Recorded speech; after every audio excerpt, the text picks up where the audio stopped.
অবশ্যই প্রজ্ঞাময় ও সম্যক অবহিত। আমি এভাবে একদল জালেমকে তাদেরই অন্যায় কার্যকলাপের দরুন আর একদল জালেমের উপর ক্ষমতাবান করে দেই। আল্লাহ তাআলা সেদিন আরো বলবেন, হে জিন ও মানুষ সম্প্রদায়, বলো, তোমাদের কাছে কি তোমাদেরই মধ্যে থেকে আমার এমন এমন সব রসুল আসেনি যারা আমার আয়াতগুলো তোমাদের কাছে বর্ণনা করত? উপরন্তু যারা তোমাদের ভয় দেখাতো যে তোমাদের আজকের এ দিনের সম্মুখীন হতে হবে? সেদিন ওরা বলবে, হ্যাঁ এসেছিল, তবে আজ আমরা আমাদের নিজেদের বিরুদ্ধেই সাক্ষ্য দিচ্ছি। মূলত দুনিয়ার জীবন এদের প্রতারিত করে রেখেছিল। তারা নিজেদের বিরুদ্ধেই একথা সাক্ষ্য দেবে যে তারা আসলেই কাফের ছিল। এটা এজন্যে যে তোমার মালিক অন্যায়ভাবে এমন কোন জনপদের মানুষকে ধ্বংস করেন না যার অধিবাসীরা সত্য দিন সম্পর্কে সম্পূর্ণ গাফেল থাকে। তাদের নিজস্ব কর্ম অনুযায়ী প্রতিটি ব্যক্তির জন্যই তার মর্যাদা রয়েছে। তোমার মালিক তাদের কাজকর্ম সম্পর্কে মোটেই উদাসীন নন। তোমার মালিক নিজে কারো মুখাপেক্ষী নন। দয়া ও অনুগ্রহের মালিক তিনি যদি চান তাহলে তোমাদের এই জনপদ থেকে সরিয়ে নিতে পারেন এবং তোমাদের পরে অন্য যাদের তিনি চান এখানে এনে বসিয়েও দিতে পারেন। যেমনি করে তোমাদেরও তিনি অন্য সম্প্রদায়ের বংশধর থেকে উত্থান ঘটিয়েছেন। তোমাদের কাছে যে প্রতিশ্রুতি দেয়া হচ্ছে তা অবশ্যই আসবে, আর তোমরা আল্লাহকে ব্যর্থ করে দেওয়ার ক্ষমতা রাখো না। তাদের তুমি বলে দাও, হে আমার জাতি, তোমরা নিজ নিজ জায়গায় যা যা করার করে যাও, আমিও আমার করণীয় করে যাব। অচিরেই তোমরা জানতে পারবে কার জন্য পরিণামের সুন্দর ঘর নির্দিষ্ট রয়েছে। জালেমরা কখনো সাফল্য লাভ করতে পারে না। স্বয়ং আল্লাহ তাআলা যে শস্য উৎপাদন করেছেন এবং গবাদি পশু সৃষ্টি করেছেন, এই মূর্খ ব্যক্তিরা তারই এক অংশ আল্লাহর জন্য নির্দিষ্ট করে রাখে এবং নিজেদের খেয়াল খুশি মতো একথা বলে, এ অংশ হচ্ছে আল্লাহর জন্য আর এ অংশ হচ্ছে আমাদের দেবতার জন্য। অতঃপর যা তাদের দেবতাদের জন্য রাখা হয় তা কখনো আল্লাহর কাছ পর্যন্ত পৌঁছায় না। যদিও আল্লাহর নামে যে ভাগ রাখা হয় তা শেষতক তাদের দেবতাদের কাছে গিয়েই পৌঁছে। কত নিকৃষ্ট তাদের এই বিচার! এভাবে বহু মুশরিকের ক্ষেত্রেই তাদের দেব দেবীরা তাদের আপন সন্তানদের হত্যা করার জঘন্য কাজও একান্ত শোভনীয় করে রেখেছে। এর উদ্দেশ্য হচ্ছে তাদের ধ্বংস সাধন করা এবং তাদের গোটা জীবন বিধানকেই তাদের কাছে সন্দেহের বিষয়ে পরিণত করে দেয়া। অবশ্য আল্লাহ তাআলা চাইলে তারা কখনো এ কাজ করত না। অতএব তুমি তাদের ছেড়ে দাও, মিথ্যা রচনা নিয়ে তাদের তুমি কিছুদিন ব্যস্ত থাকতে দাও। তারা বলে, এসব গবাদি পশু এবং এ খাদ্যশস্য নিষিদ্ধ তালিকাভুক্ত। আমরা যাকে চাইব সে ছাড়া অন্য কেউ তা খেতে পারবে না। এটা তাদের মন গড়া একটা ধারণা মাত্র। আবার তারা মনে করে কিছু গবাদি পশু আছে যার উপর আরোহণ করা নিষিদ্ধ।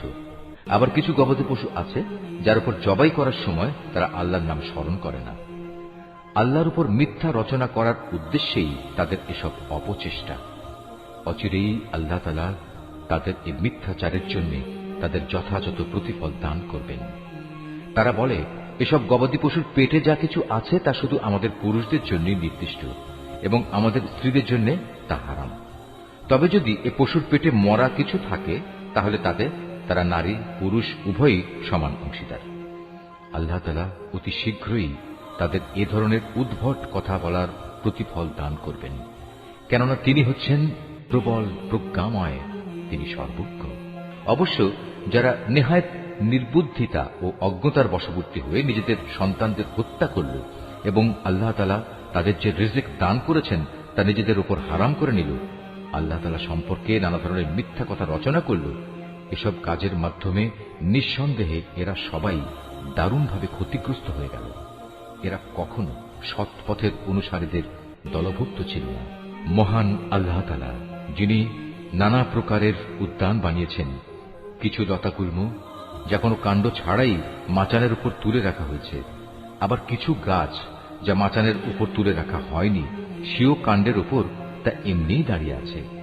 তিনি আরো সৃষ্টি করেছেন খেজুর গাছ এবং বিভিন্ন স্বাদ ও প্রকার বিশিষ্ট খাদ্যশস্য ও আনার। এগুলো স্বাদে গন্ধে একরকমও হতে পারে, আবার তা ভিন্ন ধরনেরও হতে পারে। যখন তা ফলবান হয় তখন তোমরা তার ফল খাও। তোমরা ফসল তোলার দিনে যে বঞ্চিত তার হক আদায় করো, কখনো অপচয় করো না, কেননা আল্লাহ তাআলা অপচয়কারীদের পছন্দ করেন না। গবাদি পশুর মধ্যে কিছু পশু হচ্ছে ভারবাহী ও কিছু হচ্ছে খাবার উপযোগী। আল্লাহ তাআলা যা তোমাদের দান করেছেন তা তোমরা খাও, এবং এ পর্যায়ে কখনো শয়তানের পদাঙ্ক অনুসরণ করো না, কেননা সে হচ্ছে তোমাদের প্রকাশ্য দুশমন। আল্লাহ তাআলা তোমাদের দিয়েছেন এই 8 প্রকারের গৃহপালিত জন্তু। প্রথমত 2 মেষ, দ্বিতীয়ত 2 ছাগল। হে মুহাম্মদ, তুমি তাদের জিজ্ঞেস করো, এর নর 2 কিংবা মাদি 2 কিংবা তাদের পেটে যা কিছু আছে তার কোনটি কি আল্লাহ তাআলা তোমাদের জন্য হারাম করেছেন?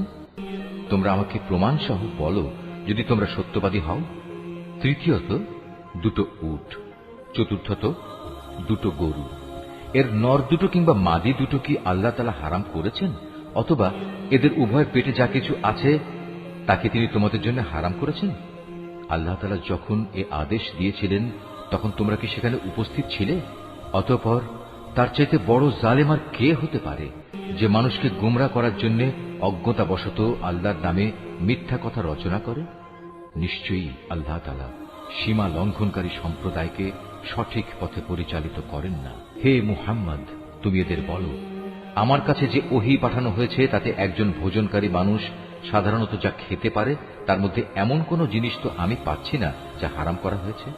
হ্যাঁ, তা যদি মরা জন্তু, প্রবাহিত রক্ত এবং শুয়োরের গোশত হয় তাহলে তা অবশ্যই হারাম, কেননা এসব হচ্ছে নাপাক। অথবা এমন এক অবৈধ জন্তু যা আল্লাহ ছাড়া অন্য কারো নামে জবাই করা হয়েছে। তবে যদি কাউকে নাফরমানি এবং সীমা লঙ্ঘনজনিত অবস্থা বেঁধে রেখে এর কোন একটি জিনিস খেতে বাধ্য করা হয়, তাহলে তার ক্ষেত্রে তোমার মালিক অবশ্যই ক্ষমাশীল ও পরম দয়ালু। আর আমি ইহুদিদের জন্য নখযুক্ত সব পশুই হারাম করে দিয়েছি। গরু এবং ছাগলের চর্বিও আমি তাদের জন্য হারাম করেছি।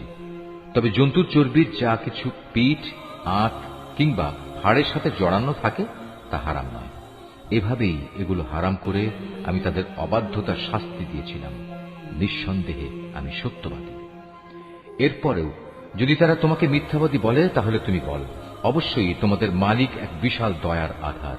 তবে অপরাধীদের উপর থেকে তাঁর শাস্তি কেউই ফেরাতে পারবে না। অচিরেই এ মুশরিক লোকগুলো বলতে শুরু করবে, যদি আল্লাহ তাআলা চাইতেন তাহলে আমরা ও আমাদের পূর্বপুরুষরা তো শিরক করতাম না, আর এভাবে আমরা কোনো জিনিসও নিজেদের উপর হারাম করে নিতাম না।